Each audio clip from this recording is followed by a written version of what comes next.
for the 11th time in the Premier Class. On the front, his first race appearance since the Spanish Grand Prix in Jerez way back on July the 9th. And Joan Mir on row 3. 2020 Portimao winner Miguel Oliveira goes from the head of row 4. His 6 as well with Danilo Petrucci. And then Lecco owner Lorenzo Sabat. Comes Zarco, he leads into turn 1. Marc Marquez, and he's up to 4th place already, trying to find a way through on Jack Miller into turn 3. What a start from Joan Mir as well, number 36. Look at him. He's up alongside Pecco Bagnaia. It's Zarco the lead, goes through into 3rd again. Yeah, and that also cost Miller a place on Mir as well. He had to run out wide onto the dirty part of the track. 6 or 7 corners into the race. Maverick Vinales had an absolute nightmare. Vinales started 12th. He was What an appalling start. Mir up the inside of Marquez. Yeah, and there's there you contact. go. That's some early payback for yesterday. Controversially so on Jack Miller last time out in Qatar. Oh, Rins thought about the move there. Up the inside. From Joan Mir, got himself up brilliantly. He's already recovered 6 places on this opening lap. Good start as well. Start for the Monster Energy Yamahas though. Quartararo on pole. He's going to come over the line 5th or 6th. And Vinales has only got Sassy dropped 5 places. That was tight. Pecco Bagnaia trying to recover up some ground on the brakes into the first corner. He touches the rear wheel there of Joan Mir. Yeah. Just about stays on. That's worked out well for Quartararo. It really come through. Quartararo himself had a big moment coming out of turn 4. There is Mark there, and he's dropped back behind and front wheel on rear wheel. Sometimes that can go horribly wrong. Yeah, Marquez could easily have gone down there, couldn't he? In 2021 isn't after their battle in Q1 yesterday. They've had a couple of contacts already today in this Grand Prix. We're not even. And Taka Nakagami. What on earth happened to Maverick Vinales on that 4th row? He's lost 4 seconds on that opening lap. Towards Zarco, he said he wanted to lead. Oh, there's a move there from Aleix Espargaro, I think on Marc Marquez. Has that one for place at the front though. Oh, the front end is moving around there for Pramac Ducati rider Joan Zarco. How good the braking stability of the Suzuki is, but Zarco's just too many yards ahead for him to make a clean move. Pinch that place back into turn 2. You bet he can. Yeah, they're a couple of proper fighters, aren't they, on Sundays, Morbidelli. Did well to get through on Marc Marquez when he did. Here's Miller coming from a long way back into turn 5 on Fabio Quartararo. Brief trip into the top 4 for the Aussie. Zarco can't shrug off this interest from Aldi. For Suzuki to be in this position early on, 2nd and 3rd on just the 3rd lap of the race, this bodes they will not get a better chance of getting 2 men on the podium. They're not having to use that extra grip of the rear tyre. He's got the inside line. There's not quite enough room for him to take the lead. That was so close. He's dropped down to 17th behind Rossi and Bastianini. Vinales is now last. What is going on? He's down in 21st place. A disaster for the Top Gun, who's misfiring big time. To 3rd. Good move from Quartararo on Joan Mir, that. And already we've seen what we thought would happen if Joan Mir and Quartararo at bay. So far, so good for the World Championship leader. We've got a race on here. We've got a Ducati Suzuki, Yamaha Suzuki Ducati. Marquez is now fallen behind Brad Binder, so Marquez already... That Desmond Sadici will be able to keep ahead of Alex Rins' Suzuki. Bit of a twitch on the rear tyre for Mir. Behind Brad Binder, who's made up another place then. Mir thought about a move back on Quartararo, but for now... Crowd hero Miguel Oliveira at the moment, he's down in 12th place at this stage. Here he goes. Rins tried that on the last lap. Rins is going to have the corner speed around turn 15, but Zarco's got the speed on the straight. Sector 4 is where the Suzuki, and you can see Rins there already able to pull out of what, 2 or 3 bike lengths, but he might get swallowed up now by the straight and that 1 kilometre straight in Losail. But there was nothing that Rins could do. Miller getting a bit erratic. Miguel Oliveira, he's made a mistake again. He just set the fastest lap of the race and he must have gone 4 bike lengths on Zarco coming through turn 15, and then they crested up the hill, and then before they got the Repsol Honda rider, I don't know if he's feeling the ill effects of the crash that he had from yesterday. He was really badly beaten up, wasn't he? Sure. Paul Espargaro is an absolute warrior. There's no way after just 5 laps he's going to pull in with any physical problems. Is Espargaro into the pits early doors? Maverick Vinales is still in 20th place. Oh, Rins again. That tyre to line, just released the brakes a little bit later than Joan Zarco, so that's twice in 2 laps. That's just marginally offline, and he asked for the power. Rear tyre spun up underneath him. It was just a small move. Zarco through on both of them, but Quartararo's having none of it. He stays in 2nd place. Yeah, this is in that game of dare, the game of chance on the brakes into turn 1. It was won by Rins and Quartararo. Jack Miller crashes out of podium contention then here in Portimao. Pain in Portimao. Quartararo and fellow Frenchman, the World Championship leader, Joan Zarco. Then it's Mir, Aleix Espargaro behind Aleix Espargaro here. Wow, that's so peculiar. What happened there? Race winner from last year, he's dropped down to 15th place. Shout out to Taka Nakagami. Heroic performance at the moment. Not an inch of his body is not without incessant pain, and he's in the point scoring places right now. On that Someone last else lap, has gone down. 2.1 seconds slower than Rins. Is that another bike that's gone down in our ears? I'm sure from here in November. A dream win 4 months ago to an absolute nightmare then for Miguel Oliveira. Vinales must have some kind of major problem. He's 2 seconds away from the race leading pace. Of course, factory Ducati hopes now have just pinned on his shoulders after the crash of Jack Miller. Have already exited stage left very early on here. Oliveira the race winner and Jack Miller second in the port. Something must be going wrong because the lap before that he was doing a Now Vinales has got down to a 41 flat, which is still a second away from where he needs to be. Quartararo, Joan Mir and Johan Zarco. Mir is closing on the grid. He's still in the top 10. Gaining some gold experience there, isn't he? The rookie. Great job by him. Around turn 15 we go. Fabio Quartararo looks a bit closer again to Alex Rins. Now comes through naturally on the straight past Mir into third. Yeah, he's having to work really hard, isn't he, Zarco, to try and run the pace. And one. Oh, Rins is really wide, and now they're side by side. Luckily, he's got the inside line for turn. He's now warming into things. He's got the heat in that hard tyre. If he gets to the front, he could have a chance to break away. Racing is the old cliche. Brad Binder's taken 6th place from Aleix Espargaro. We said he was a stunned by him. He's come from 15th. What a rider Brad Binder is. It's unbelievable, isn't he? Aleix then has dropped to 8th. Marc Marquez 9th. Further back, Alex Marquez is 11th. Ross. We're on board here with Fabio Quartararo, who was putting in 139s. That again. 8 laps in the 139 bracket yesterday for Fabio Quartararo in that crucial FP4 session. No Rins dropping down the hill into the braking zone for the first corner. Here he goes. For it? Yeah, he's got the move done. He's got the instant there, Fabio Quartararo, but you have to admire the way he's gone about his business here. He didn't panic after the rough start. He got his head down and did those 4 155 ones in succession. Broke the Ducatis behind it from the Suzukis of Rins and Mir. Yeah, watch the start here for Quartararo. Initially, actually, as the lights go out, not a bad start. The Yamaha, oh, there's almost contact there between him and Rins. Immediately, he's beaten by 2 Ducatis. Start that he wanted. Look at that, yeah, there was definite contact there between Quartararo and Rins launching off. He didn't panic. He knows he's got the speed underneath him, Quartararo. He was helped a little by 7, 8, 9 bike lengths on the Spaniard already. This is just the way he executed that brilliant perfection right now for Quartararo. Yeah, across the line. This will be a 39, surely it is. That's what we just mentioned, but he's doing exactly what he did in Doha. Get to the front, get your head down and try and clear off. A real strong ride actually with Jack Miller, quickest in this morning's warm-up session and in podium contention when he had a rather... This is Marc Marquez, that's how the championship would look. Fabio Quartararo would take the lead from Johan Zarco as things... I don't know if he touched the throttle or it was like the rear pushed the front let go.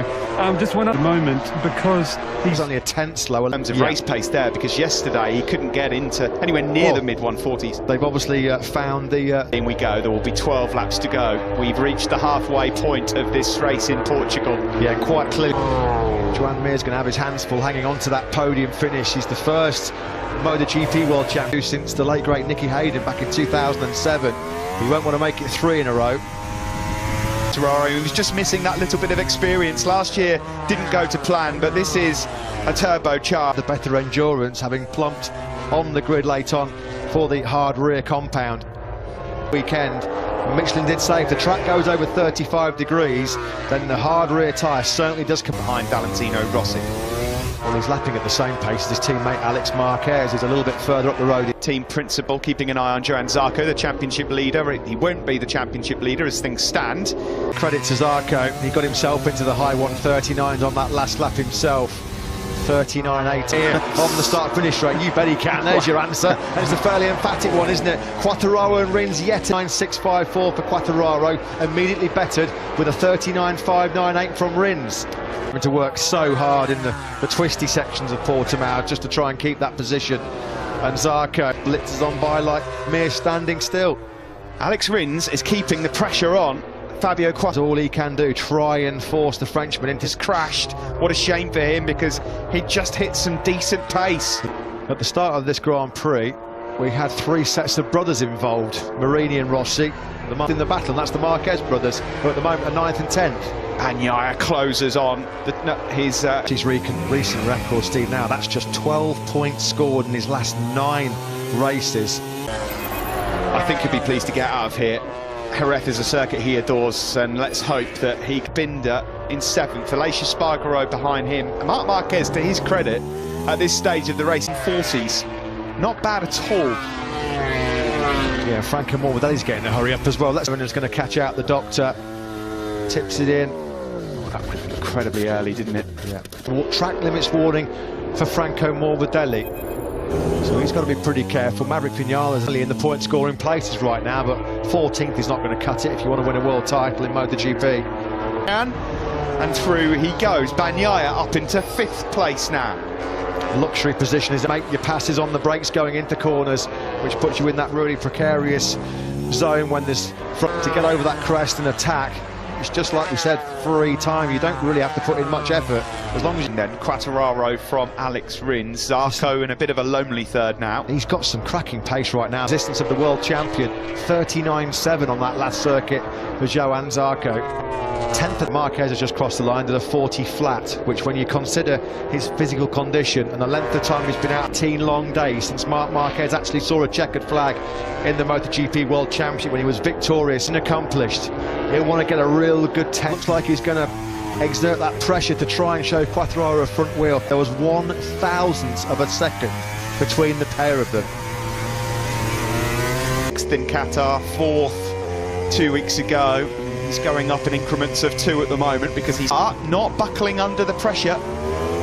Yeah, and he's been asked some massive questions here at the weekend. The Yamaha M1 just gets that rear tyre hooked up and he can carry lots of corner speed, which is the way he's able to pull those 5 or 6 bike lengths on Alex Rins, which just makes sure that Rins can't get close enough. Rins.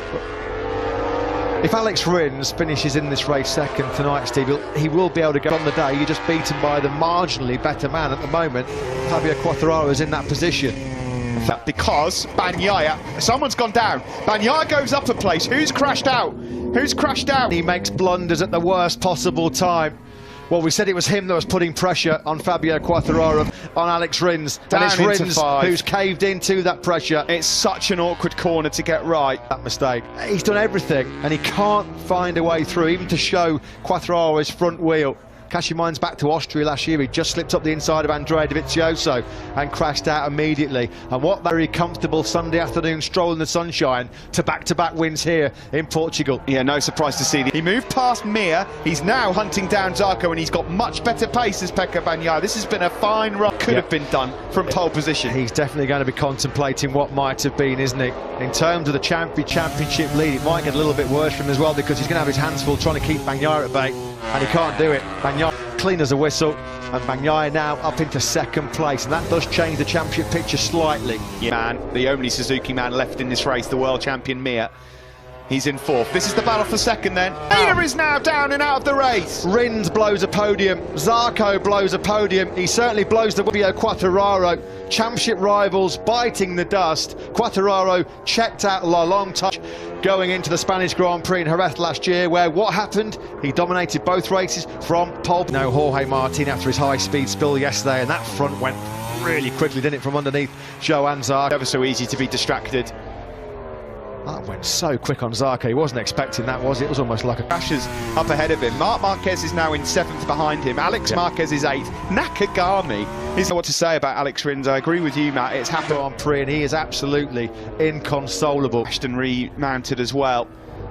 Survival of the fittest here in Portugal. It's all this but front row. He may well have been right at the sharp end of this race as well, with the likes of Quartararo and Rins, before Rins has put daylight now between himself and Joan Mir, almost half a second. Mir in turn's got a second, then back to from in Qatar. Grid today, which I think Mir and Morbidelli behind him. Crossed the line, yeah, Morbidelli's the faster man. Brad Binder. Now, if Binder catches this group, it's too late, surely. You could just see him in the background. That's an extra 50% from somewhere, because his pace in this race is about a second quicker. Drive by Aleix Espargaro on course for Aprilia's, only their top 6 in their MotoGP. What can you say about the man out front at the moment as well, Fabio Quartararo? This is a very different young man. Different proposition to find a way through. Who's that? Who is that on the left there? This is the battle for second between almost four riders. Digging deep himself here is Bagnaia, desperate to cling on to that podium. Let's check, he's been untouchable today. Topped FP3, topped FP4, took pole position. Mir, a 10th just over behind Pecco Bagnaia. Franco Morbidelli desperately trying. And Morbidelli.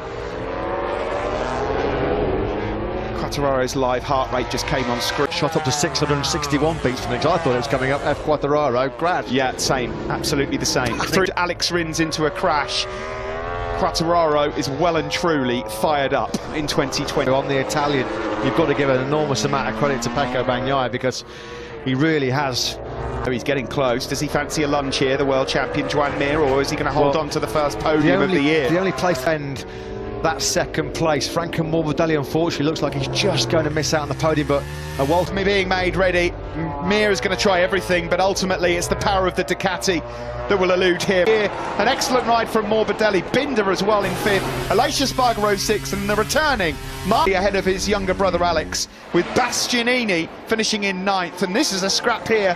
Nice. Well, as we said, El Diablo in dreamland. That was pure class ahead of the field. Back-to-back wins for the second time in his MotoGP career. And he sees his confidence and Johann Zarco. Great ride that by Pecco Bagnaia. Yeah. Absolutely brilliant performance.